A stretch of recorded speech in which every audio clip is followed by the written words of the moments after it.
Hey y'all, you're listening to Diagnosing Sitcoms and Movies, the DSM podcast. We help make mental health more comfortable by using Black movies and shows we know and love and culture to remove stigma.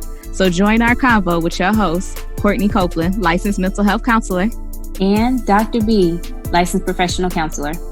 So this week we are talking about the 1993 romantic drama written by the genius film director John Singleton, starring Janet Jackson and Tupac and Regina King and Joe Torre and a whole bunch of cameos from other awesome Black people. We're talking about Poetic Justice.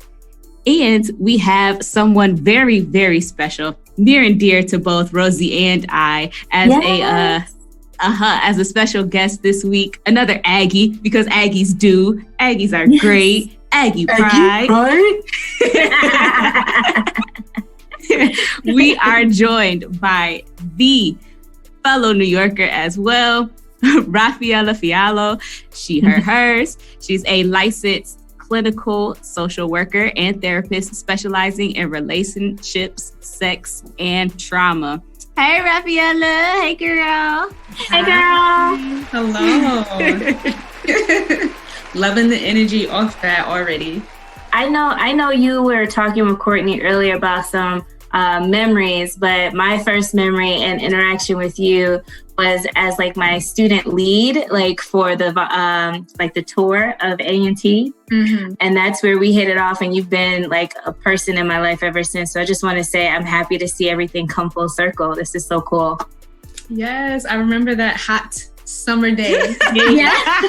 Walking on campus and answering questions and just vibing out with family. So yes, for that reminder. Look at God bringing us all around. Yes, back at one. So before we dig into the film, I just want to say, yes, Rafaela, we appreciate you so much for agreeing to bless our show with your presence. And just wanted to let both of you know that all I do is dress and rest, because love don't live here anymore. That's my favorite quote from the whole movie. Usually I have a whole bunch of quotes. I just have one, and it's that. I'm good. Drops mic. Right. I was like, oh, who hurt you, baby? Okay. But So she many. was fly, though. She was fly, so I have to give it to her, for sure. Mm-hmm. Anybody else with our quotes from the film? I had a quote from her as well. And she was just basically like, most of these young girls today don't know their cooch from a hole in the wall. See, that's why I dress and rest. So mine was right before that. You want it all in its entirety. See, I was cutting and pasting. You wanted the whole version. Well, that sticks out to me because, I'm a sex relationship therapist and an educator. So even talking about body parts and how intentionally miseducated we can be about our bodies. So it really stood out when she said they don't know this from that. And I'm like, that's true, because I work with people who literally said they didn't know where to put the tampon, the penis, or the toy, because they don't look at themselves. They don't really have an awareness. So that really struck me. And then she hit me with so I dress. And I'm like, oh, you're right. There are a lot of quotables, but that really reminded me of conversations I've had. So I'm childish, and the ones that stood out to me was when she was like, "Come closer. You want to smell my punani? Yeah. Jesse? Yeah. Come here for a minute, please." And she has her blowing his face. Hilarious. And that would always stand out for me. But then also when when Justice says, They still gonna fuck you up. when they get off the cart, what do you even call that? A mail truck? Mail truck. I was like, mail cart. I do know it's illegal to touch other people's mail. Is it illegal to have sex on other people's mail? Because that's exactly what Chicago and Isha was doing. And I thought about it, and I was like, wait a minute, y'all is on people's mail. I don't know if it's illegal, but I think it's definitely against policy. Frankly, my dear, I don't give a fuck. For sure. Like, not only do you have this whole truck going on joyrides, but you... Right.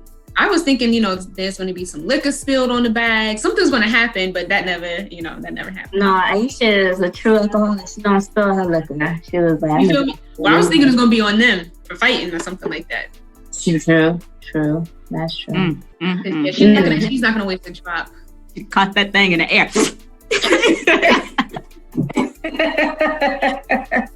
She was going in.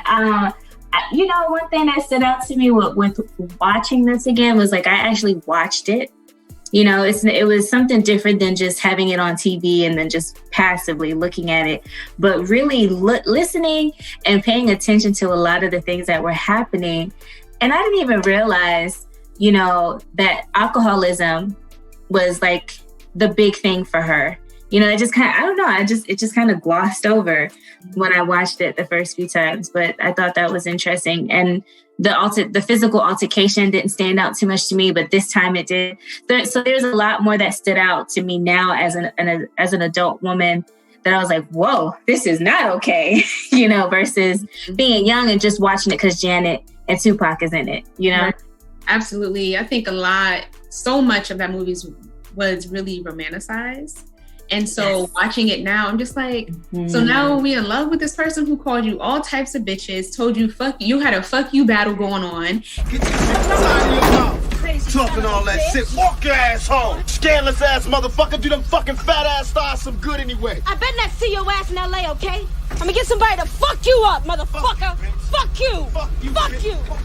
Out of the truck, allowed you to kick yourself out of the truck, drove off and talk all this shit, but now we're like, oh, I was like, this is too toxic for me. We didn't have the language then. We didn't have the language for toxicity like we do now.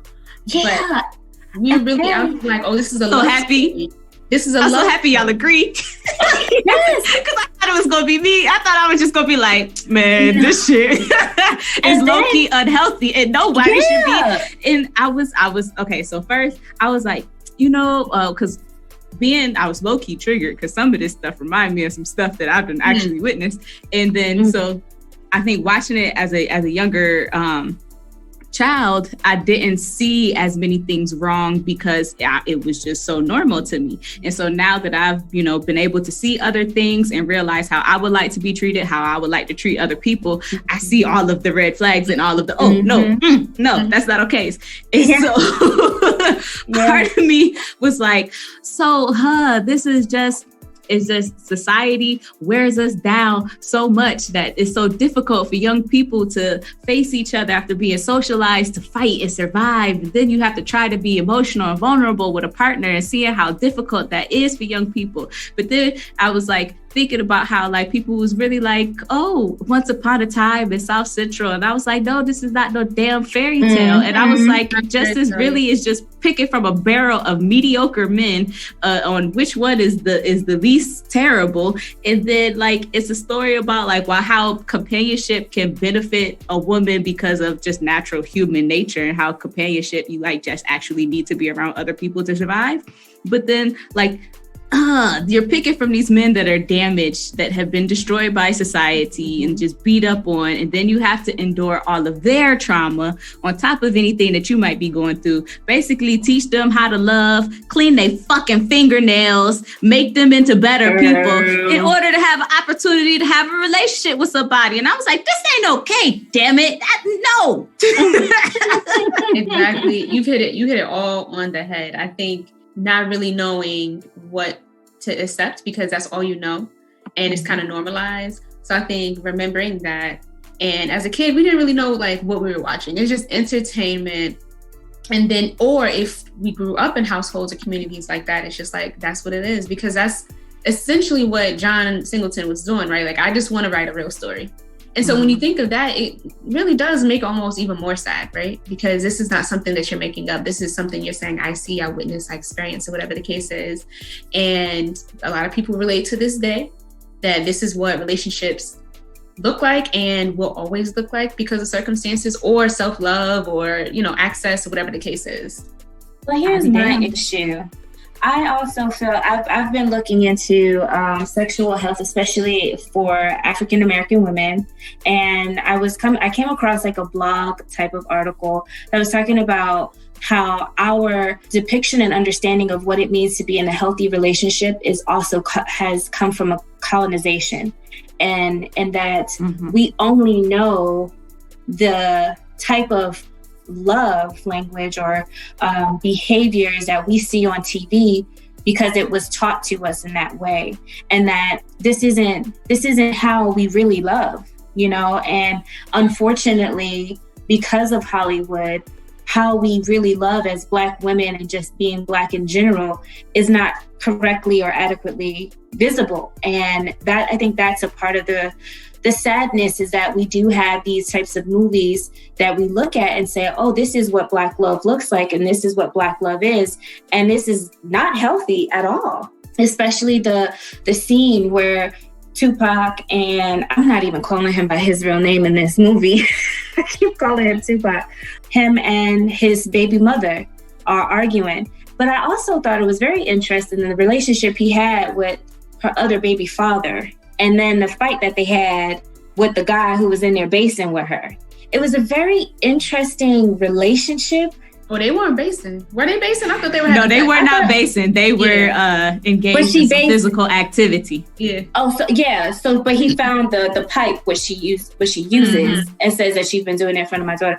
But then that goes into that whole idea of polygamy and, you know, just limited availability of quality men, because at that time they were being swept up, you know, by the feds and by DEA and all. I mean, this is, you know, Los Angeles at that time. So a lot of Black men aren't even, you know, available. So you only have slim pickings to choose from in the first place. So that's just my thought process on it. I think also this idea of slim pickings is emphasized because there's this idea that you have to pick in the first place. So, you know, she's grieving and everyone's just like, we don't have an idea of the time frame, first of all, but also she literally has experienced a very terrible and traumatic situation.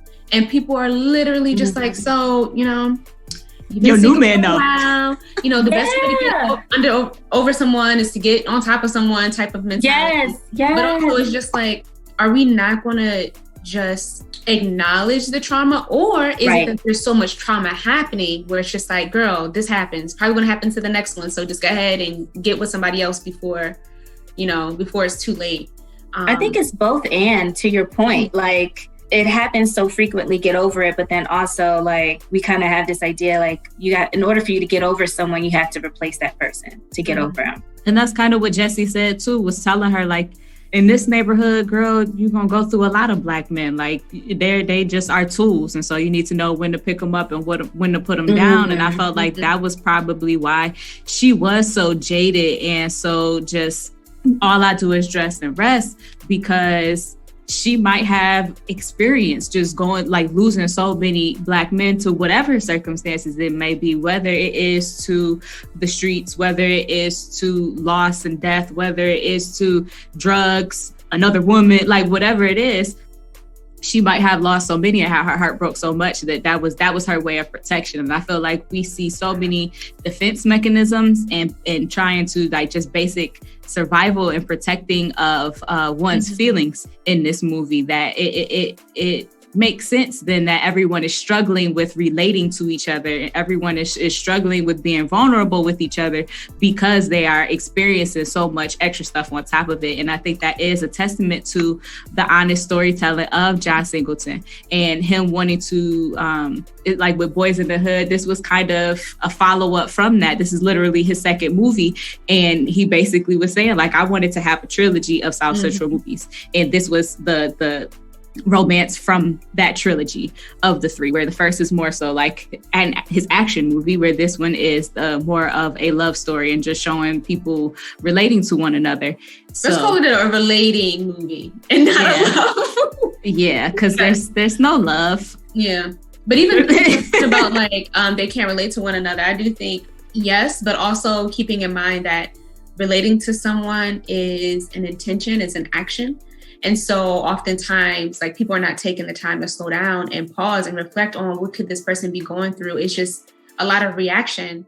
So remembering, like, if we want to relate, we need to slow down and actually think about it. It's not something that's just off bat, oh, I can't really relate to this experience or this person. Exactly. I definitely agree with that. And I feel like that takes us right into conversation of diagnosis, because I didn't diagnose Lucky just because I don't know. I just didn't diagnose him with a full-on DSM diagnosis. I just basically said he had no emotional intelligence. Like, he could not relate.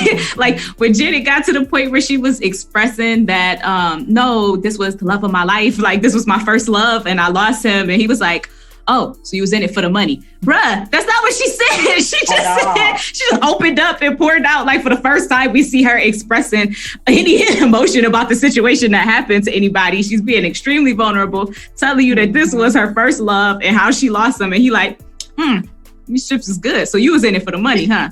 Bruh. So you just a gold digger, basically. You just told me. I gave him zero emotional intelligence, and I don't even know if it's the fault of his own and just him really not knowing any better and not having the opportunity to really grow yet in that area.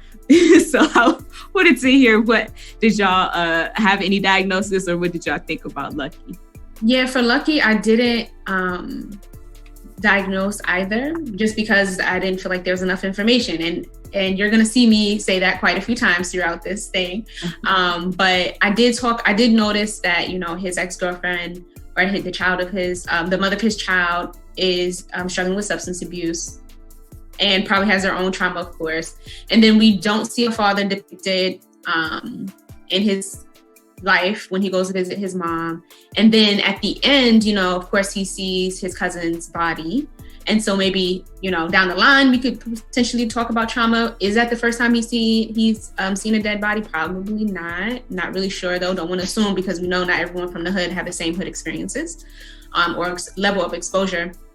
But yeah, he has a rotten attitude. But I will say that a lot of that is likely due to conditioning and exposure, and the way that we are told that we're supposed to interact with other people, especially in a very cis heteronormative society, and Black misogynoir, you know, all this stuff is just like, fuck bitches and hoes and ride for your guys and make music and drink and all this other stuff.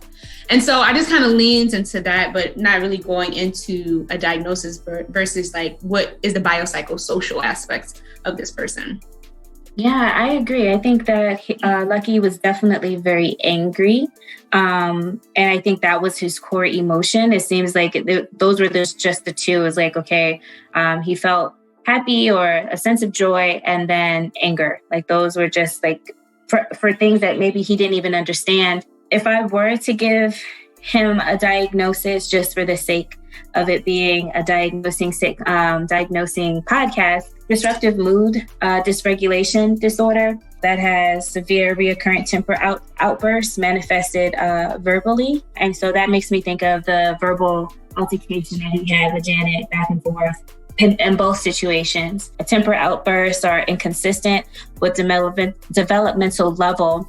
And that, I guess, is difficult with trying to give him this diagnosis, because it is, to me, it's like, okay, he's trying to be a man, he's trying to be a father.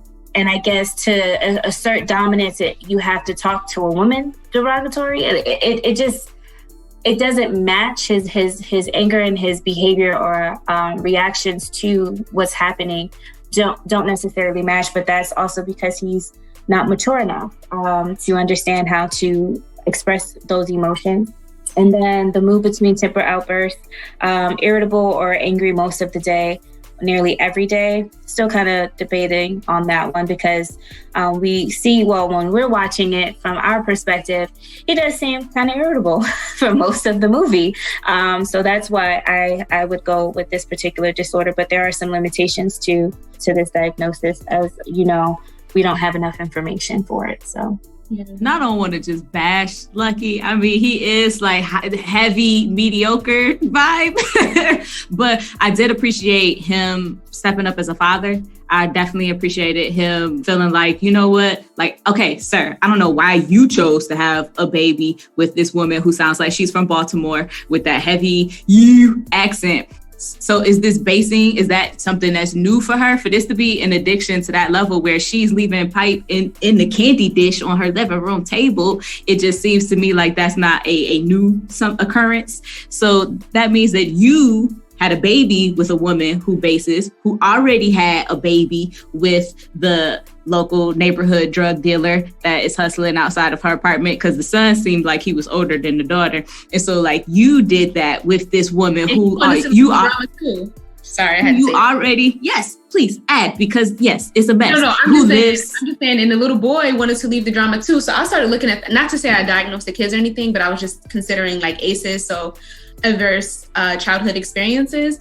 And I'm just like, so these kids are already, there's some neglect there. And then they've witnessed violence, which to them kids, I mean, who knows how that's registered? I don't know how common this is, but everyone seems pretty angry. And then the little boy, when Lucky took his daughter, he was like, I want to go. Please take me. So I was definitely looking at that, and it made me think about, again, all the things that people in this community are very likely experiencing. So I like where you were going with that, Rosie, about the dysregulation, but I'm also just thinking now, like just depression maybe, because we're talking about irritability, we're talking about all these different things, and living in a place where your resources are limited, where your opportunities are limited, when your value is limited, you're not being acknowledged in terms of like this period of time as a Black person in US, in LA specifically, what was happening, because we already saw like some police stuff happening. I'm not really sure, but we saw some. And it literally was the riots. Like they showed the buildings burned down in the background. Exactly. So there's a lot happening at this time where maybe depression could fit, or some unspecified type of situation. I don't know. No, I dig the unspecified, just because we don't have as much information about like previous, if this was something over time, like we don't know that stuff. So I definitely dig the unspecified. And yes, that little boy saying, I want to go. I want to go too. And I was like, Dad, because your dad is here and your dad is okay with you being here. So this is your life, buddy, all wrapped up. At least Keisha is going to have a chance to, experience something different. So I did appreciate Lucky, like feeling like, no, this is not the environment for my child. I'm taking her out of here. And like, it did seem like he was focused on what he had to do, him working, him doing all of those things to provide for his daughter, when our favorite character, Dookie, pulls up. He's like, yo, we about to go get the fools that got such and such around the corner. It was Dookie. Lucky was like, well, all right, well, I see y'all fools later. Like, it could have been very easy for that. And I feel that it comes up later on too, because even when Chicago and Isha is fighting, she like, I'm gonna get Dookie and Monster to shoot your ass. And I was like, oh wait, that's the niggas from Boys in the Hood. I like how he brought that full circle. But it's possible, it's likely, because look what they was just getting ready to do. Exactly. So I definitely want to highlight, and I thought it was very progressive that the two fathers were getting along and able to coexist, and there wasn't no beef between them. And I felt like what we saw. We also have to say, if they came together, it seems as if the alliance was against the mother, right? So it was still related to me in my eyes, like woman bashing. Because, and I didn't get the vibe that like an open relationship type of thing. To me, it seemed like he was going over there to spend quality time with his kid, / work, because work never stops when you're in that business. And Ray sleep, snore hell. Someone's on the block. Someone's on the corner. So I read it as that type of vibe where, sometimes we have this. We know that the father is not involved, but they come around, but they're not involved, right? So it's like, oh, I'm gonna take my kid for the weekend, but they saying that your mothers, are saying that your cousins, but they're with you. And so I kind of got that vibe where he's just coming to see what's going on, spending time. But he was outside rolling up or whatever he was doing. But it could have been a situation where she snuck the other person in, or he's not really invested in a relationship and lets her do whatever. I'm not really sure what's going on with that. Yeah, definitely didn't get open relationship. I just like that the fathers got along, and their only like back and forth between them is on who's the better parental figure here. Like, she called me daddy, Tone Loc with his voice. She called me daddy sometimes too. She called me daddy sometimes anyway. What you mean she called you daddy sometimes? Just what I said, she called me daddy sometimes. Oh, hell no. We gonna see who she called daddy. We just gonna have to see then. And them going back and forth for basically, no, like, I'm the daddy. No, I'm the daddy. Like, and so I just like that the both fathers were present and wanting to do what the best that they knew. Granted, it might not have been right, but the best that they knew in being in the lives of those children. And they both cared about both of them. It's just when it's time to go, the little brother can't go because that ain't my kid. I think what's heartbreaking about that is that if that kid, that little boy wanted to get out, you know, and he was forced to be in it. And so it's just like, how many times have these young boys been forced to be in the place that they're trying to get out of, you know? And for him, it's like, he just wanted to physically get out. But then you see that even in Boys in the Hood, like the out was either sports and maybe education, maybe. There really wasn't too much of an out. So that just kind of took me to that place with that little boy saying, I want to go, knowing that that's probably going to be his reality for a very long time, you know, and he may not ever get a chance to get out, like literally. Because even, in Boys in the Hood, but typically in a lot of these stories, there are going to be like one or two people who are not down for it, but it's related to peer pressure, expectations, safety, and protection. So you can't really say no because you don't want to have beef with, you know what I'm saying? You need that. Unless there's someone who's like really geeky and everyone respects him as a geeky person and like, don't deal with him, he's going to get out of here. You know, that's... You know? They only do that for the sports people. They do that now for computer people too. If you know computers, they like, leave him alone. You don't need to be out here. You need to be in the house. Right. That's definitely, because that definitely was my status, my role in my hood is that go in the house, get back on the porch. This ain't for you. Everybody knew I was a nerd. We established that early. I think we are in, Rosie, are you agreeing with the unspecified, some type of depression, unspecified diagnosis for Lucky? Yeah, I can see that. Cool. Moving on to Justice. What did y'all think about Justice? Oh, I gave her post-traumatic stress disorder for the fact that she watched it happen. Mm-hmm. Did they have to splatter the blood on her face though? I really empathized with that for a moment. Like, could you really? You chilling, you enjoying a movie, you expecting to give them some. You Juju Beast just arrived. Slow motion. Dun, dun, dun, dun. He was like, "Oh, so you did get in the back seat after you saw all this shit." Like, but he knew what was up. He came, you know, it was like, "Yo, somebody, I got some beef," you know, and I think just to feel the warmth of that and the hearing of it, just all of it, just to physically be in that place. Yes, she was dealing with post-traumatic stress disorder. She was definitely depressed. She lost interest. And she even said that her grandmother would roll over in her grave if she realized she didn't go to college. So clearly she had an interest in education just by the simple way of the fact that she was able to write in the way that she was able, she wrote.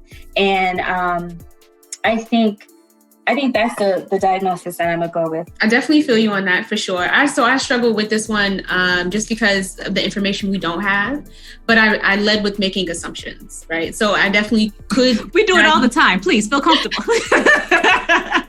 I could diagnose with PTSD because of directly witnessing violence that led to death. So we know that's a criteria.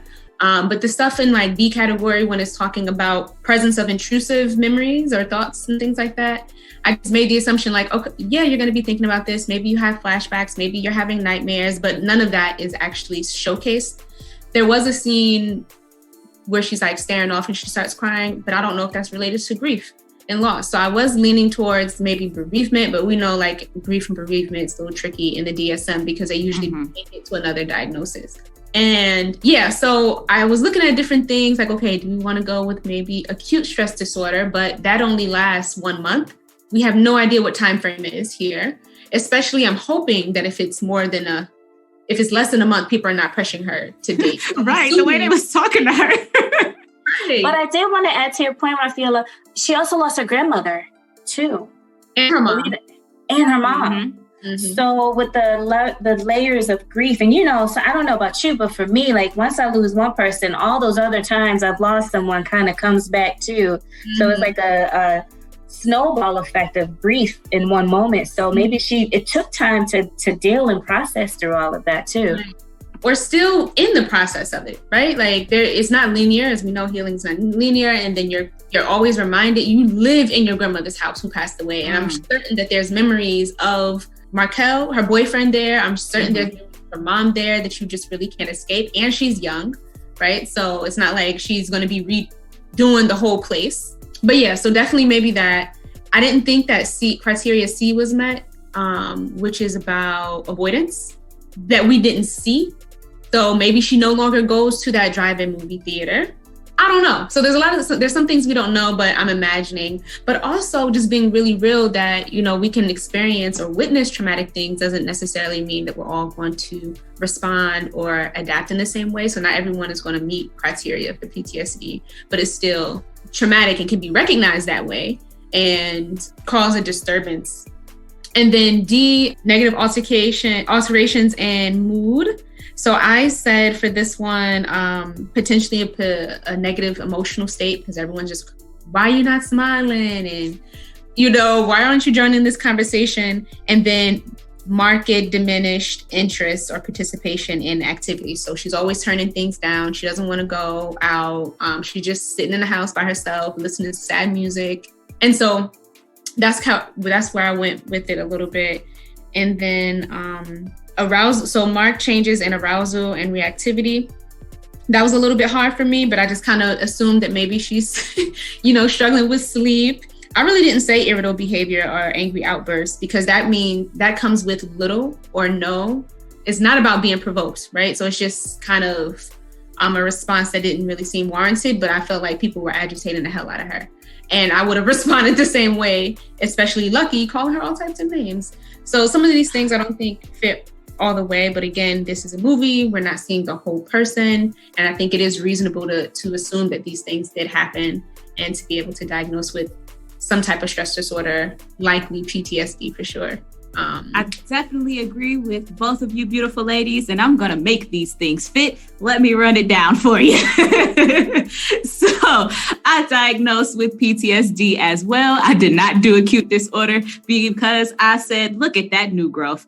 That is more than a month of new growth. So we are past the time limit on acute, and we're going to go full blown PTSD. And so along with that, like you guys explained earlier, the directly experiencing the traumatic event, she had the blood splatter on her face after she was trying to get sexy for just the mere mention of her writing poetry and him explaining why he loved her.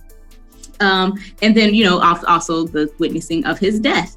And then we have the reoccurring involuntary and intrusive distressing memories of the traumatic event. And so, yes, the assuming, but also there was like a montage of things that she witnessed. And so they were showing the men being harassed by the police, which was something that she witnessed. And then they also shown the glass being blown out when Q-Tip, who I hated, that played her boyfriend, because he is so New York, and like even the way he moved, nothing about him was LA, but they showed that as well. And so I'm like, oh, well, maybe that's her memory and that's what she's experiencing, as well as with the intense or prolonged psychological distress at exposure to the internal or external cues that symbolize or resemble an aspect of the traumatic events. And so clearly she was experiencing some level of psychological distress. So I said, okay, we're going to go with that one too. And then we have the avoidance or efforts to avoid the different external reminders or distressing memories. And so one thing that I correlated with those things is that because everybody was pressing her so much with finding another partner, I was like, so I wonder if she is purposefully not getting involved with another man. So she's like literally avoiding men because of that experience. And so I was like, okay, well, maybe that could fit the avoidance criteria that we were talking about. And then there is the persistent and exaggerated negative beliefs or expectations about oneself. And that could be like, I am bad, or no one can be trusted, or the world is just dangerous. And I think I tied that to the one poem that she was reciting with no one out here can make it alone. And so I was like, okay, that's where I put that from. I told you I was going to make it fit. As well as the persistent negative emotional state, the feelings of detachment or estrangement from others, with Isha kind of being like, y'all never want to do nothing no more. And all of that, as well as her consistently wearing black. And I thought that was more so symbolism done by John Singleton of her, because later on at the end of the movie, she's in white. And so I felt like the black was a symbolism of her mood that they were trying to communicate in a very cinematic way, as well as the last kind of criteria block with the irritable behavior and angry outbursts, which again, I felt like she was kind of provoked, like you were saying, Rafaela. I just felt like there also was a deleted scene, because y'all know that I am a nerd and I dig deep into these movies that I absolutely love. And so if you're bored one day, you could Google deleted scenes from Poetic Justice, and there is one with her having trouble sleeping and not being able to sleep, and then trying to call Isha. And so I put that with the sleep disturbance. I don't know if that's fair, because technically it's from a deleted scene, but we made it happen, all to come together for her diagnosis of PTSD, despite people being assholes to her throughout the whole movie. Right. And you know what? And we'll accept that, because, when we are trying to get information about a client, we do reach out for other resources, right? We talk to family, friends sometimes to kind of get a full picture. So using the deleted scenes, you can do that. So thank you. And so I felt like I felt a lot for Jada. I mean, not Jada. I felt a lot for Justice and all the things that she kind of went through. And I kind of liked, even though John Singleton will even admit himself that the studios were kind of like, we need a second movie. And so he kind of just put Poetic Justice out here. I think that the symbolism, though, that does exist in the movie was very much quality. And so while I don't feel like she necessarily needs to be in a relationship with Lucky, I did see that actual doing things, that being engaged with others was something that could help, her be in a different mood or a different state.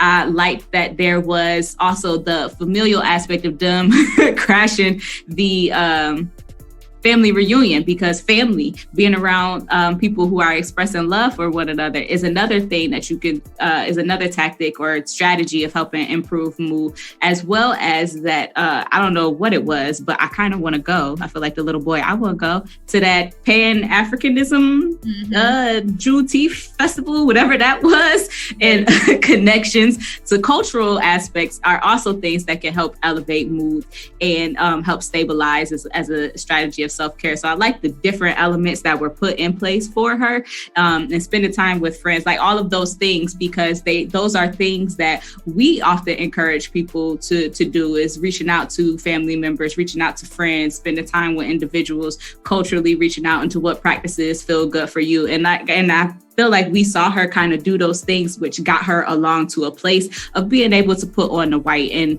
being in a different state, in a different mood. And so that was good. I just don't like that she was trying to, they wanted us to be in a relationship with Lucky. It was forced, but it had to happen. And also just a bit about none of them had been to a family reunion before. And this family is I'm assuming they're maybe from the South or something. So we know in the South, typically people do have reunions and other people don't. And so I think that was not necessarily important, but noticeable when it comes to Black folks and reunions and being able to connect with your family. And on a larger part of them being able to come to this reunion and no one know who they are. And they're one, Black love, but also because the way that we have been intentionally and strategically disconnected from one another, specifically in the U.S. due to enslavement and jails and all this other stuff. So it's structured, systematic oppression. Yes. But Lucky was like, Black, we all family. Especially when it comes to barbecue. So I did appreciate that. And he had mentioned, I've never been somewhere or seen this many Black people together and there not be no fight. But then they are the ratchets. They brought the fight. Y'all started the mess. Y'all done already snuck in, and then now y'all gonna have to start the problem too. That's exactly Lucky. I was like, so it's you. It's you. Right. And then Lucky asked for a plate to go. Really? That is the most Black thing I've seen. You're going to start a fight and then ask for a plate to go. And so, yeah, I really liked that whole scene with the family reunion. And even though the little kids did start fighting too, but I guess that don't count. I thought it was interesting to see and hear with Aunt June, April, and Aunt May. I don't know. I called them Maya Angelou and friends. I didn't know who them other ladies were. Yeah, I was looking. I was like, oh, they all had the month of spring, like, you know. But anyway, so with her having that line, I thought that was also intentional on Singleton's part because of what message she had with it, you know, and her saying that it's like talking about morals and that young people today don't have them, and it's not knowing the right from wrong and things like that, and them having to know it for themselves.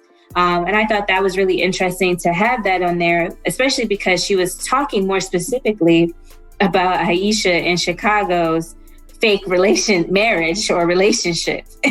And she called, they ain't married. A bit more than the man on the moon. I said, I didn't know that the man on the moon we cared about his relationship status. But okay, Maya Angelou, go at it, girl. I think she was saying like not believing the moon landing. Like that's not believable. Man being on the moon. Either way. Okay. Okay. Either way, they called the thing a thing and knew that they weren't married. Basically. And I really felt like that was Isha, just more of her like antagonizing Chicago. And because as soon as she was like, and this my husband, she didn't even look at him. She looked at Justice and started laughing like, ha ha ha, let me make him uncomfortable. Let me pull him in on this just to be an asshole to him. Yeah. And she was drunk. Right. Drinking a wine cooler. He was like, drink some more of this juice so I can put more alcohol in here. Yeah. Before we do get on to Isha though, I did want to highlight that all of the poems that we do hear throughout the film that are from Justice are actually written by Maya Angelou. And so I just thought that was so dope of her to give her poems and trust the vision of John Singleton, despite all of the cussing and all of the hood depiction. I just thought that that was dope that she wanted to give him her words as well as be a part of the movie. So now let's jump into Isha and all of her. Where should I really even start? So Isha, from my understanding, lives at home with her mama, doesn't have a job, doesn't have money. She ain't got no job. It don't seem like she do because she get money from Chicago. And then she talk about getting money from another dude, or going on a date with another dude when she dropped Chicago when they get back. She's a city girl. Okay, let's keep going. And I'm just trying to figure out like, why are you like this? And then I realized, damn, there's a lot of young women that are like this. And it was like she was very cautious, like. Concerned about her like image, her physical, like her hair, her clothes, her nails. And like even like you saw how when everyone was reflective at the beach, her reflection was about getting her nails done. Oh, and if her mama picked up her clothes from the dry cleaner. Right? And so she just comes off really shallow. That's what I'm trying to describe. She's shallow. And I would diagnose her with alcohol use disorder. Yeah. And I'm going to just leave it at that so y'all can have some space to talk about Miss Aisha. I mean, for Aisha, I definitely said alcohol use disorder as well, because how could you miss it? So we can call a thing in addition to maybe some other personality things that we could explore about, but also that seems very with the times, right? People want to get their nails done, look fly. Like that's very important to have all those things, to have it done. But for the alcohol use disorder, I was like, yeah, like we can't, I already knew that we were going to talk about that. For sure. So what, did you have something else, Courtney, or Rosie, did you want to get into the diagnosis? Now, I think Isha, let me be careful how I say this. I feel like the way she behaved towards him, it was just like a matter of like, okay, I could replace you. And it was almost a similar kind of concept or notion that has been in the movie of being replaceable, Black men being replaceable. And so that's how she treated him. And she knew what she was doing. She knew she was playing a game with him and was getting what she wanted out of him. And I think what set him off was the moment she said, and that's why I've been sleeping with somebody else. Now that's when it hit him. But she knew all along what her intentions were with this relationship, as far as, you know, not being monogamous. And I think that's an issue that we have in our community when it comes down to not just our community in general, when it comes to sex and sexualization. People are not upfront and honest about what they need and want out of a relationship. And we tend to have serial monogamous relationships, or where people are not being upfront about having multiple partners. And then that's when you get STDs and HIV. And even HIV was also seen in this movie too. Was it ever so slightly. It was, did you know Janet had Tupac tested for HIV? No, so let's get into it. You know how I feel about these behind the scenes stuff. Okay, so they were supposed to have a love scene. What we got was the wave crashing against that big rock, and that was supposed to be a symbolism of their sexual climax, I guess, because that's all we got. So she asked for, I think it would have cheapened it if we got a full love scene, because of just my opinion. What happened was she said that, I kissed Q-Tip last week. I got a cold. So Pac is going to have to take a whole fucking HIV test for us to do this love scene. And so then they came to him and was like, okay, Janet, once you take this HIV test. And he was like, no, like I would feel as well, like a little insulted as to why is it me? If you're not asking anybody else to take an HIV test, why would you be asking me specifically to take one? Mm-hmm. And then he was like, well, you know what? If I actually get to lay with Janet and we make love, then I will take 4 HIV tests. But if we are acting, then no, I'm not going to take one. And so then he told that person that. They went back to Janet Kemp, told her. So they sent somebody else. They sent like 4 different people to come and ask him the same question. And each time he was like, no, which I would be too. Why would you ask me if we're pretending, if we're just going to be like rubbing up against each other and that's not how you catch HIV? Why am I taking a whole HIV test? Well, there's also a lot of ignorance then too. Exactly. It was a whole lot of ignorance, especially in the early 90s. Either way, she was wrong. So then if she ignorant, she wrong.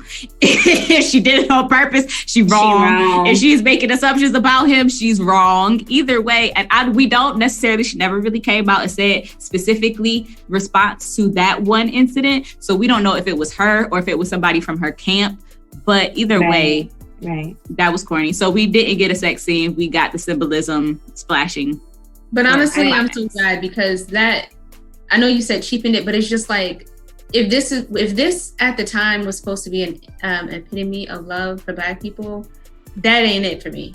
And so I'm glad, because I feel like then that would have been further romanticized and normalized. Mm-hmm. Yeah, because that's still one fucking day of traveling. So then we would have had sex then, like no, and no. I mean, do what you want to do with your body. Be out here for everything, but I'm like in terms of just like the social responsibility of what was going on in terms of like the abuse and the violence. That just would have been a lot to just like, oh yes, this is love. Yes, time is a misconstrued concept in this movie. There's no real concept of it. You can never tell. Has it been a day? Has it been 6 months? We don't know. But and while I think that I don't know just how they would have shot it, like you were saying with the I can't get that word out. Romanticization? No, that's still not it. Either way, that would have happened. But also with the way that they shot the sex scene between Isha and Chicago, and that was so uncomfortable watching them. Like I was just like, because you knew she was talking all that ish about him in the first place. That 2-minute man, 1 minute man, and you know, she just going in on his sex game. So you're just uncomfortable for him. Like, and then he's like, "Give me 1 second. Give me just a few minutes," like to go back at it again. And she's like, "It ain't gonna matter." Yeah, she was like them cutting her facial expression of just really bored and dissatisfied.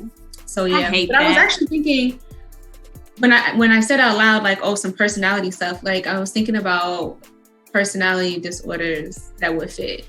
See, I didn't want to diagnose her personality because to me, I didn't feel like full diagnosis. I felt like really it's just ratchetness. Like, that's just like, if we given a diagnosis, I feel like let's just diagnose it as ratchet. Because I don't want to make ratchetness like pathologize ratchetness because it is a thing. She's just confused. She's a young girl. She doesn't really know what she wants out of life. So she feels like that this is the best way to go about it. And I feel like some people do have to bump their head in order to learn and figure out their path in life. But I just feel like she's just ratchet. Let it. She'll grow. I mean, I would challenge that she don't know what she wants. She just wants something that she wants to know that may not be the best for her. May not be the best way to be in a relationship or have expectations of yourself or other people. But, that's definitely a message that she got from somewhere. It's like, this is how you treat men, or part of survival. They're going to treat us like this, so I might as well not care about them, right? True. So, I think we should write a letter to the American Psychological Association and ask for there to be a ratchet diagnosis and the DSM-6. Only if insurance is going to pay for it. So can I bill for ratchet as a diagnosis? And I want to develop the criteria. I don't want them to develop the criteria. I don't want it to get a diagnosis. Yeah, you're right, because then they're going to try us with that shit. So maybe we shouldn't all bless when we get diagnosed. Sometimes people feel like it gives them, sometimes the diagnosis feels permissive, right? So this is my about racism or white supremacy or something like that being the diagnosis. And it's just like, nah, don't do that. Yeah, true. Do I have a diet? Nah. Racism is a spiritual diagnosis. You're evil. That's how I feel. But so going back to Isha's alcoholism, that was what I diagnosed her with as well at the moderate level, just because from the information that we have, I felt like she met quite a few different criteria points with the taking in larger amounts, and with her drink it down to the middle. I felt like that was, there was that with the time spent and activities necessary to attain alcohol. As soon as they got to the first gas station, she was like, okay, now and look for the one I want, Justice. Go check that one and make sure that we get what I'm looking for. As well as the craving or strong desire or urge to use alcohol.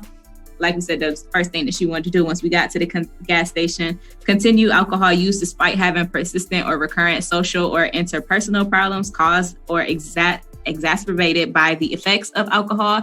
And everybody kept telling her, like, yo, you're drunk, like you're drinking, like this is why I don't hang out with you. So we see that this was something that was clearly happening over time, and people continue to bring it up as an issue.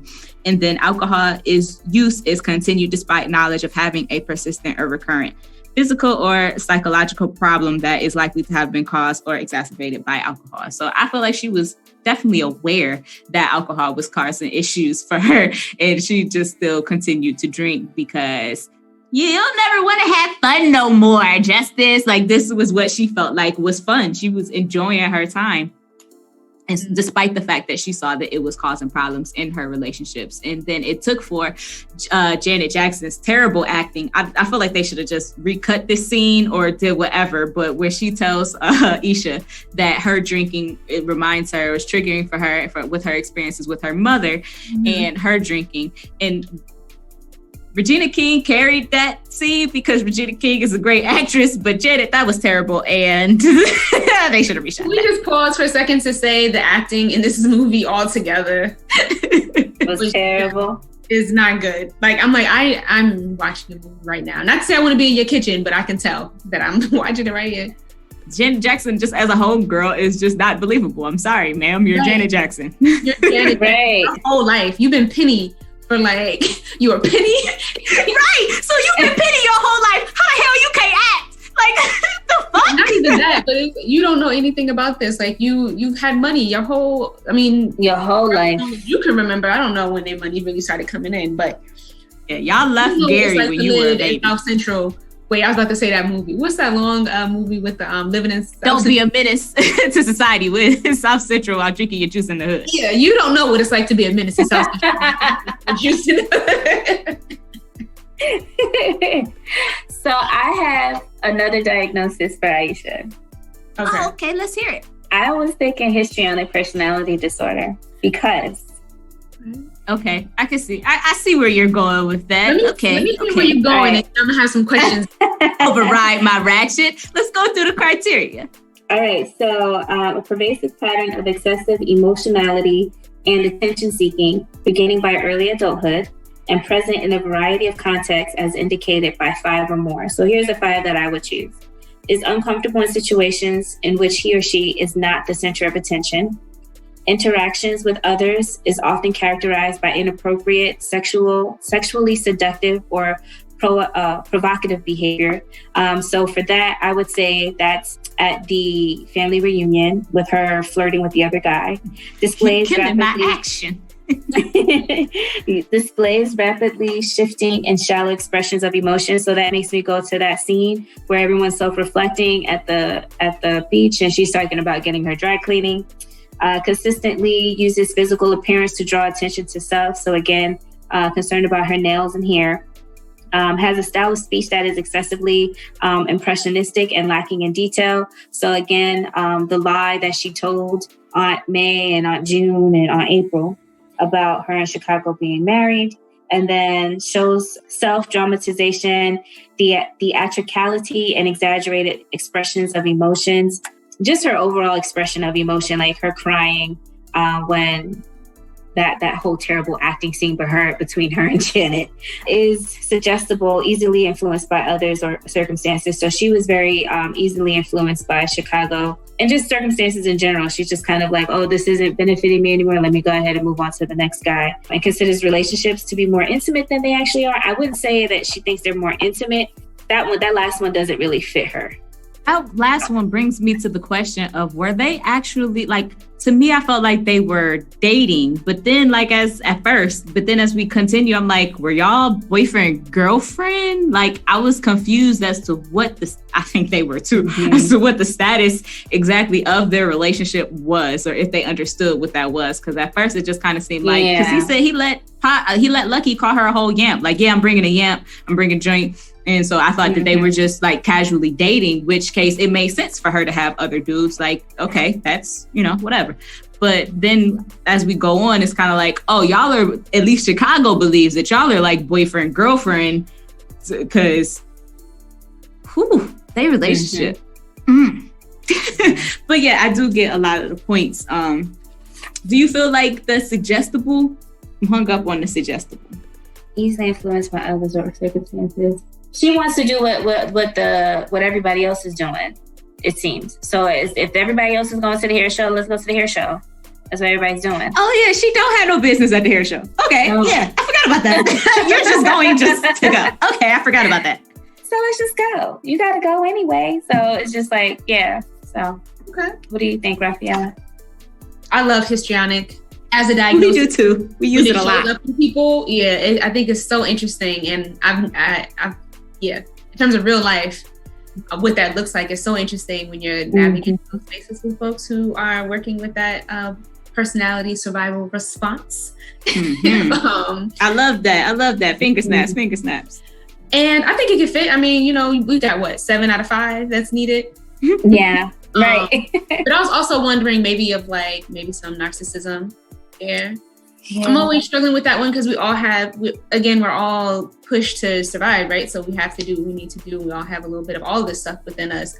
But I was wondering about like lack of empathy came up in terms of like the way she treated men in general, but especially Chicago, having this idea that she's more important than she really is because of what she has experienced. So knowing the history from the previous scene and what that has meant, the previous movie in Boys in the Hood, and what that may have looked like for her growing up the rest of her life now in this movie. So maybe she has special privileges or treatment because of that.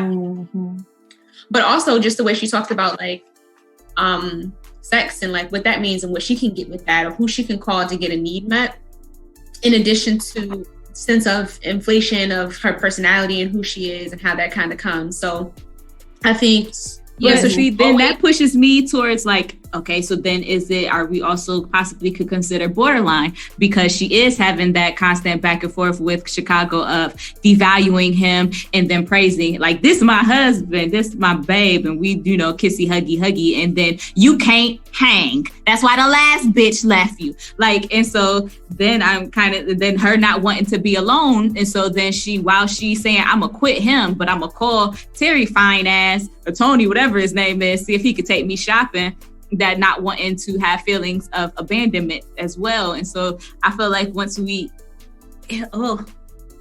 it just Ratchet, or is it one of these? Yeah, I feel like for borderline, that's always a sensitive one, because I think especially there's so much discrepancy when it comes to Black women, right? So some people I feel like Ratchet gets diagnosed as borderline so much. For borderline and bipolar, Black women get that a lot. So I try to be a little cautious with that, just because, especially in the Black community, we quick to call someone bipolar if they just smile one minute and the next minute they're mad, and you're not even looking at the situation. Like, you can't respond to all my life. Everybody call me bipolar. I hate it. No, it's not a quick back and forth. Like, that's exactly the opposite. I'm just moody. I'm just moody. Can I have a headache? Okay. Shit. Stressing me.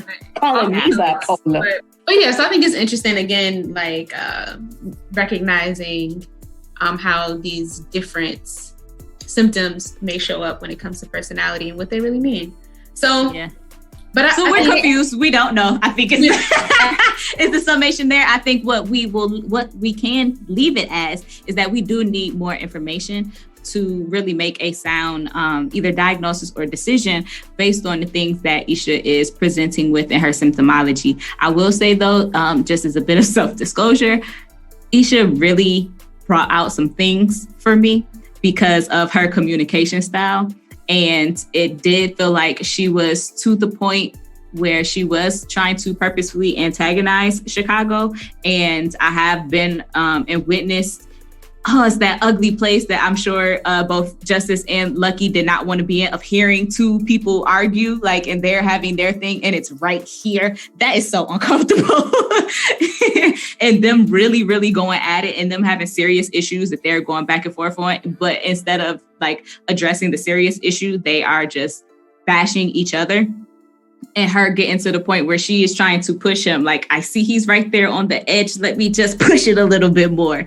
And so, it was triggering. I was like, oh my gosh. Oh, I've been in that. Yeah, it is. I mean, when it comes to communication, and even more specifically arguments and not being on the same page with one another, it quickly goes to, I don't feel heard, to I want to hurt you. Right. And so if we're not able to slow down and pause to reflect in the moment, or pause for a break so that way we can regulate ourselves and then come back to have a conversation, it's like you're going to disassociate, or you're listening for pauses so that you can speak, or you're just going to speak over the person, and then you're going to start jabbing. Right. So how can I just hurt you? And you saw in that moment where it's just like, you knew it was going to come, but you're like, you don't even have to say that. You don't even have to say that to him, but you decided you wanted to say, and that's why it could have been left alone. But it was that sense to be on top, that feeling of wanting to be on top and to win. Plus, I think also backed by the fact that she had already decided that she was going to drop him, after this trip. So that if there was anything there, that was probably already released, that she wasn't being as cautious, because now I don't need your money. I'm already going to leave you beforehand, baby. She was being a little bit more cautious so she can get the things that she wanted out of him. Oh, okay. I just had the thought. Do you feel like this was basically her creating an excuse to leave? Like, you know what? I done made up in my mind. I'm leaving, but maybe I don't have the skills to effectively end a relationship in a healthy way. So let me say this to put the stamp on it. And I know it's going to push you over the edge. You're going to react. And so this is my way out. Like, boom. And now I don't have to tell everybody that I just didn't want to be with you because, like, we don't match. We aren't sexually compatible. We aren't getting along. It's just he hit me. So then there's a reason to be done. I can say that, but I can also say there was a lot of agitation right there, to the point where when he just kept bothering her, I was like, I couldn't remember what was going to happen. I was like, I know she never fall off the cliff. Like, I know that's not what's going to happen. I thought the same thing. I was like, not the cliff. Get away from the cliff. I can remember from watching it so many years ago, but there was like, so I can't really say for sure if that was a tactic because he was antagonizing her to the point where it escalated that way, where originally she was just chilling. She was just like, let me just gaze out into the sea and just gather myself and be alone. But, you know, that does happen, right? The easiest way sometimes it feels like to break up is to have a big fight or make the other person break up with us, just because of the meaning that we add to breaking up and how it feels like a failure or something, or someone has to have something wrong with them. Yeah. We're just not working together, and that's okay. Yeah, I was really sad to see that it got to that point, because I remember, just like you, like there's something that happens here. There's a high peak, there's a climax here, and I can't remember. And then when he hit her, I was like, damn, yeah, this is it. This is the awkward moment. Yeah. And then when you mentioned narcissistic for her, I was thinking that for him. And it was interesting. There's this meme that's out that says, basketball shorts under pants was a wild error. And I think the brush for the waves was a wild error too. My man, that's still here. It's still been doing that. It's wow. Come on. Let it go. We don't see as many wave caps as we used to though back in the day. Like I feel like people always wear wave caps everywhere, and now it's really like for my waves at night. I don't just be seeing them. Okay. And also people are growing their hair out more too. So true. I think the era has changed, but you don't see every little guy in his class brushing his hair nowadays. You definitely saw that in the 90s. But I mean, I thought he was very much into himself, and especially like when Tupac was like, him and Lucky had a relationship, an interesting relationship as well, you know, and it kind of was like, I think Justice was like, aren't y'all supposed to be friends? And he was like, I don't care about that nigga. I just work with him. It's Lucky said, fuck that nigga. Fuck that nigga. And so it's like, because he kept taking jabs at Lucky too at times, and even when he was playing his cousin's music, and he was like, I mean, why you always got something negative to say, man? At least the nigga being creative. Fuck, he ain't creative. I'm creative, all right? What you do? I can dress. You know, and that's all he had. And he not even in the fucking union, okay? He's talking all this shit, nigga, and you ain't even in the union. You ain't shit. Post office working motherfucker, no union ass nigga. You work there too? I'm in the union. So it was just like, okay, so what do you really have going for yourself? So I would give him narcissistic, but that's not even me even bothering to look at the criteria. It's just his personality gives me narcissistic. Made me desperate. He was giving me desperate to fit in, desperate to be seen, wanting to be fly, to be all these other things that I think was a mark of success where they live, right? At that time, to have certain outfits and to have money, to be able to give women money, right? So that you are more, what's the word I'm looking for? In demand, or an attractive partner because of that. And then of course, like brushing it, even after the brush got thrown, you picked it up and started brushing. I'm like, so we still worried about these waves in the back? Yes, as you walk the rest of the way in his feet.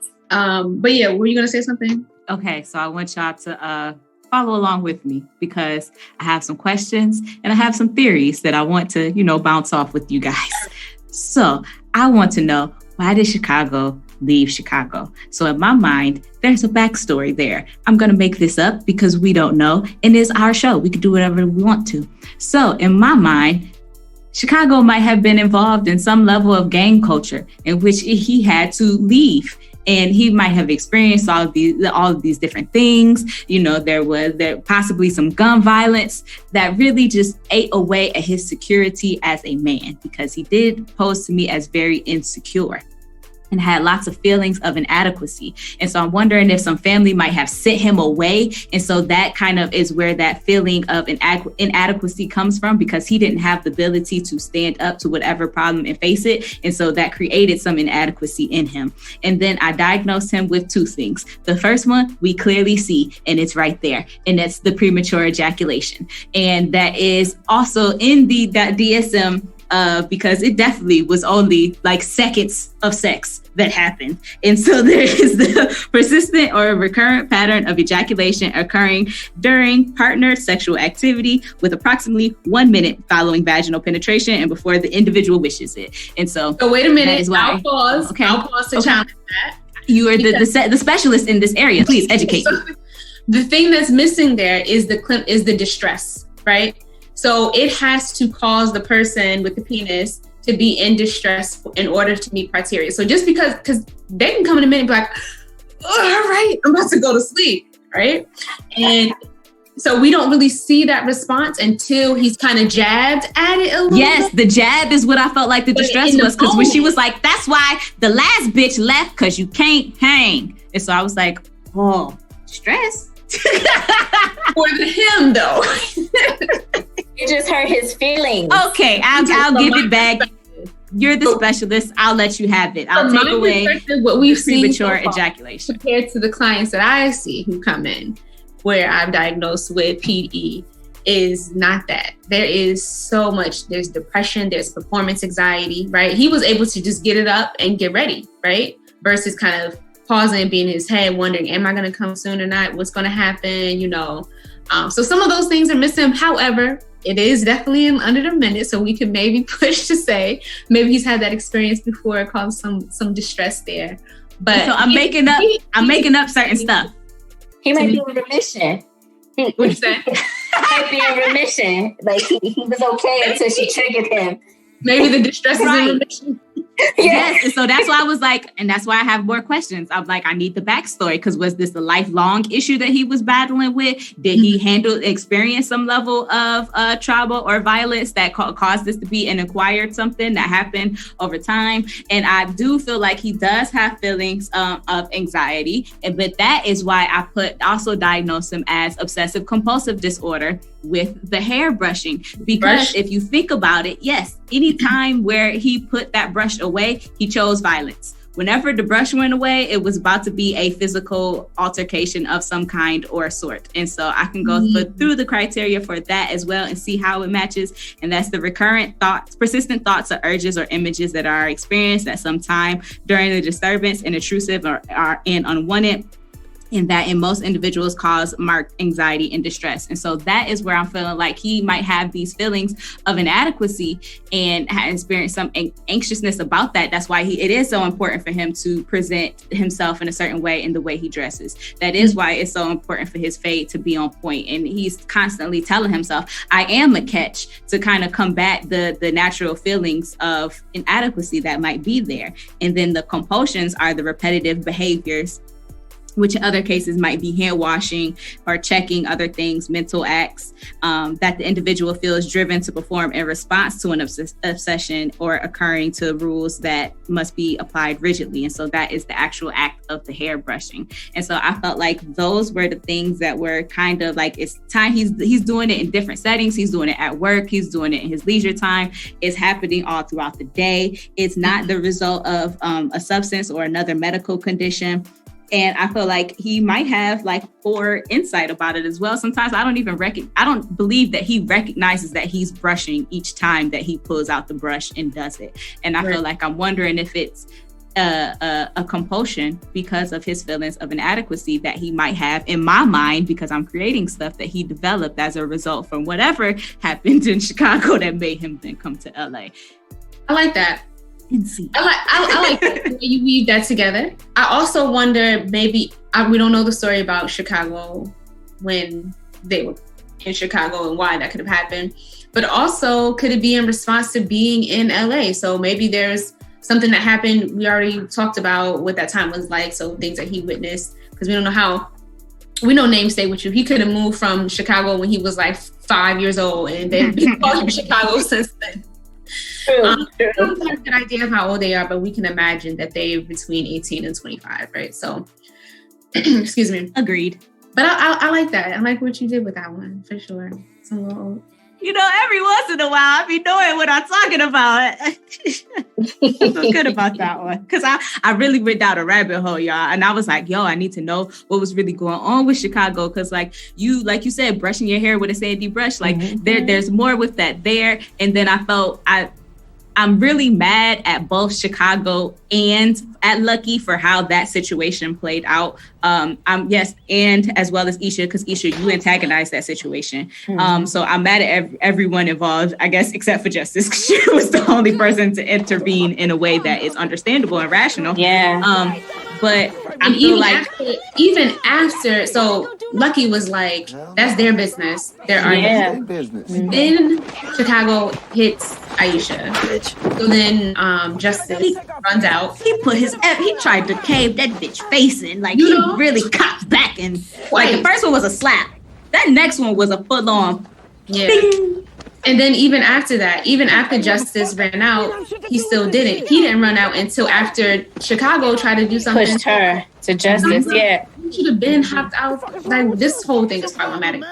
When they were arguing, protect Black women at all times, not just when they are your brother, either your sister, mother, auntie, girlfriend, somebody who you trying to fuck. Like, protect Black women, period. That's the end of the sentence. There's no qualifiers there. And so I was really mad at him for not intervening. Like, oh, that's their business. Like, okay, we all do know them couples that just beef each other, and there's no point in you getting involved because they're going to continue fighting, and then they're going to love each other again. They're continue fighting. Right. But you should not allow that in your presence. And then I was mad that he allowed Justice to get out of the car the truck by herself, and then she kicked him in the nuts. And then like he legit throws her on the ground before Lucky then responds, and which I thought was also weak. I felt like Chicago wasn't in his clear state at that point, and I felt bad because a lot of the arguments that they had before that, he kind of was saying like, how much do I have to take from you, Isha? How much do you need me to take from you?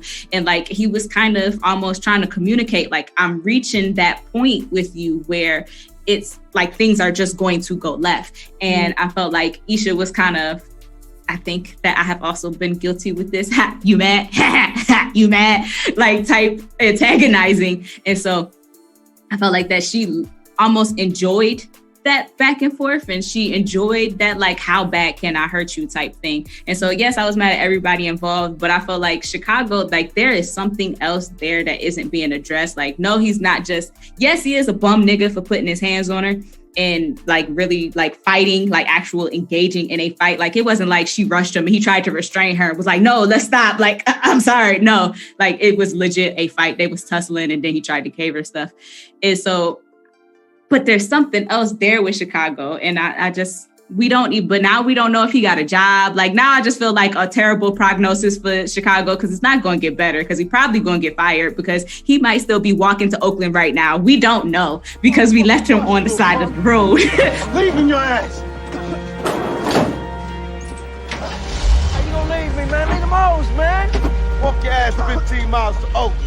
With no cell phone, because this is 93, with like, we don't know if he had any money or quarter to use a payphone. The next payphone was probably 10 miles up. Yeah, Chicago needed help. Same motherfucking day. And Lucky told him that it was just him, so now it's like he didn't show up to work for the drop or for the pickup or whatever they were doing.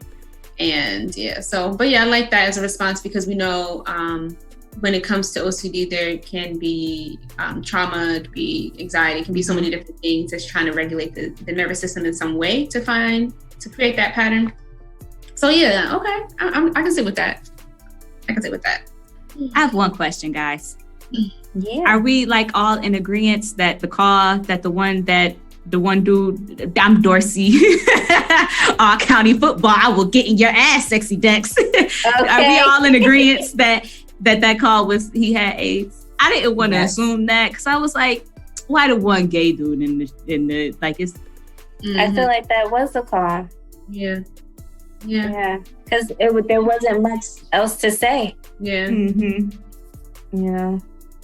I was like, and it's not even somebody died, or it's just, and it's just crazy because like, it's never communicated. But I bet anybody that you ask that watched that movie comes to that same conclusion. And so while I'm like, thank you, John Singleton, for making sure that this important issue that was running rampant through our community is being at least addressed in some way through this movie, even if it is unrelated, like it's an important issue for us. But at the same time, I'm like, I feel like we all assume that because he was a gay Black man. Yeah. Well, I think it is related because we're talking about the Black experience in LA at that time. So, I mean, it was prevalent, especially in the communities where there was intravenous drug use. I mean, if you're doing cocaine or crack, especially crack, you're likely injecting it. So I think that it kind of showed just like, it just took it all in together. What? You smoke crack. You inject heroin. Heroin. Sorry. Oof. I'm sorry. Not that I know these things from like experience.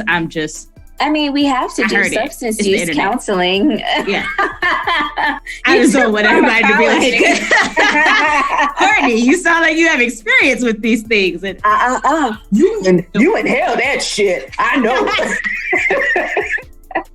Wow. Thank you for reminding me. Yes. Either way, crack and heroin were definitely prevalent at that time. And so I can see it. And then especially, LA, especially for HIV and AIDS, for the gay community especially, it was very prevalent. Still very much so, but then it was considered the gay man's disease at that time. So I'm just trying to figure out, I think because it is the Black experience, that's why it's included. But it was very interesting. It was very and then you saw the random baby mama drama as well. You can say what you want, like randomly. You remember this. Every time you kiss him, you taste him off pussy. You got to go. And wasn't her hair already done? I'm like, she came all put together to the shop. Okay. Maybe she knows how you live, girl. I don't know. Maybe she did come just to be petty, to deliver her line and walk off. Because she calmly walked off. She didn't even say I need to reschedule with such and such. Right. She just walked out. So that's maybe. True. I low-key was like, what happened to playrooms like that for salons? Them kids was running rampant in the background, won't they? Every time somebody was in front of it, balls was being thrown, kids was getting tackled. They said, act like you're in there with them kids. They said, act like you're playing. And they said, say less. Okay. I was born for this role. Okay. I am prepared. If we learned nothing else from this film, I hope that we are setting our standards higher for what romantic encounters can be when you are first meeting someone, because let's remember all of that road trip took place in a day. We still don't know who shot Khalil. And most importantly, we don't know why we went to Khalil's house before we dropped the girls off. And please keep your nails clean. Nails are clean. I wonder why. So, Rafaela, before we go, please let everybody know how they can get in touch with you, different services that you provide. I feel like I am definitely going to sign up for that next webinar that you have coming up, Count My Coins, and I'm definitely registering. But please let the audience know how they can learn more about you and the services that you provide. All right. Well, thank you so much for having me on the DSM podcast. It has been such a pleasure. I love listening to it and being able to have that nostalgia when I'm listening to your conversations and then going back to watch the shows.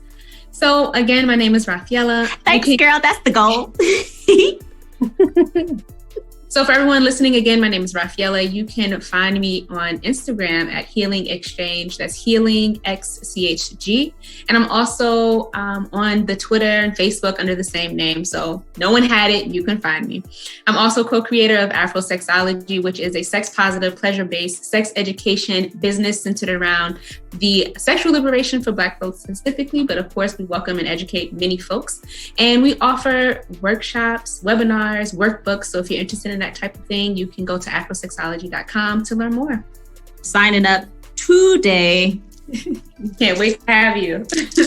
If you would like to support the show to help us get more content out to you all, you can visit our website and follow the Support the Show link to become a Patreon member or donate on our Cash App. Now, we're happy to get the kind of money that jingles, but we would rather the kind that folds. As always, be sure to follow us on Instagram at the DSM Podcast, and you can subscribe to our show wherever you get podcasts. While you're there, go ahead and leave us a comment because we are counselors and actually care about what you have to say. So until next time, y'all, peace. Okay, bye.